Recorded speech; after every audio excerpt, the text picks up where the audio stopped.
മറിയത്തിൻ്റെ ക്രിസ്തു അനുഭവങ്ങളിലെ കാതല് ഒരു പ്രധാനപ്പെട്ട പ്രമേയം എന്താണ്? അവൻ വലിയവനായിരിക്കുമെന്നാണ്.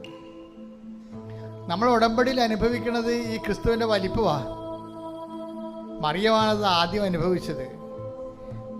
മറിയത്തിൻ്റെ വയറ്റിലിട്ട് വളർത്തി വീട്ടിൽ നിർത്തി വളർത്തി ആളാണ് ക്രിസ്തു. മനുഷ്യൻ ബൗദ്ധികമായ മാനുഷികമായ മാർഗങ്ങൾ അന്വേഷിക്കുന്ന മുമ്പേ യേശു ക്രിസ്തുവിനെ ആ പ്രശ്നത്തിൽ ഉൾപ്പെടുത്തിക്കൊണ്ട് ദൈവത്തിൻ്റെ മഹത്വപ്പെടുത്തുക എന്നുള്ള മറിയത്തിൻ്റെ സ്വാഭാവികമായ മാതൃകയ്ക്ക് മറിയത്തിന് ഇച്ഛാശക്തിയുണ്ട്.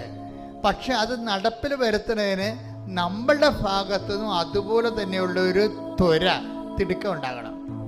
ദൈവത്തിലെ ഓർക്കുക, നിന്റെ വിഷയത്തിനും നീ ഒരു ബൗദ്ധികമായ പരിഹാരം നീ കണ്ടെത്താൻ ഉള്ള സാവകാശത്തിന് മുമ്പേ മറിയം കാണിക്കുന്ന തിടുക്കത്തിന്റെ പേരാണ് ഉടമ്പടി. കൈയടിച്ച് സ്തുതിക്കട്ടെ. ഹല്ലേലൂയ.